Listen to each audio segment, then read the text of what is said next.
আরে চেতনার রঙে পান্না হলো সবুজ, চুনি উঠল রাঙা হয়ে।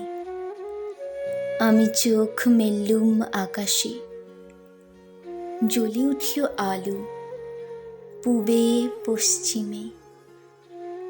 গোলাপের দিকে চেয়ে বললুম, সুন্দর সুন্দর হলো সে। তুমি বলবে এ যে তত্ত্ব কথা, এ কবির বাণী নয়। আমি বলবো এ সত্য, তাই এ কাব্য। এ আমার অহংকার, অহংকার সমস্ত মানুষের হয়ে। মানুষের অহংকার পটেই বিশ্বকর্মার বিশ্বশিল্প। তত্ত্বজ্ঞানী জপ করেছেন নিঃশ্বাসে প্রশ্বাসে। না না না, না পান্না, না চুনি, না আলো, না গোলাপ, না আমি, না তুমি।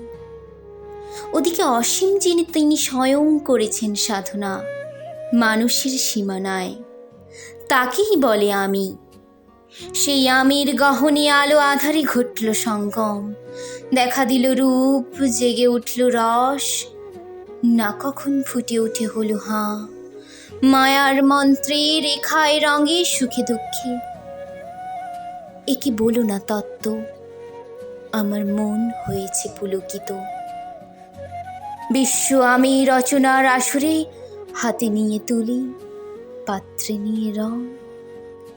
পণ্ডিত বলছেন বুড়ো চন্দ্রটা, নিষ্ঠুর চতুর হাসি তার। মৃত্যুদূতের মতো গুড়ি মেরে আসছে সে পৃথিবীর পাঁজরের কাছে। একদিন দেবে চরম টান তার সাগরে পর্বতে, মর্তলোকের মহাকালের নূতন খাতায়। পাতা জুড়ে নামবে একটা শূন্য, গিলে ফেলবে দিন রাতের জমা খরচ। মানুষের কীর্তি হারাবে অমরতার ভান, তার ইতিহাসে লেপে দেবে অনন্ত রাত্রির কালে। মানুষের যাবার দিনের চোখ বিশ্ব থেকে নিকিয়ে নেবে রং, মানুষের যাবার দিনের মন ছানিয়ে নেবে রস। শক্তির কম্পন চলবে আকাশে আকাশে, জ্বলবে না কোথাও আলো। বিনাহীন সভায় যন্ত্রীর আঙুল নাচবে, বাজবে না সুর।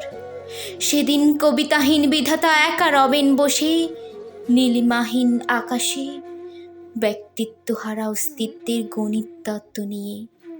তখন বিরাট বিশ্বভুবনে দূরে দূরান্তে অনন্ত অসংখ্য লোকে লোকান্তরে এ বাণী ধ্বনিত হবে না কোনোখানে।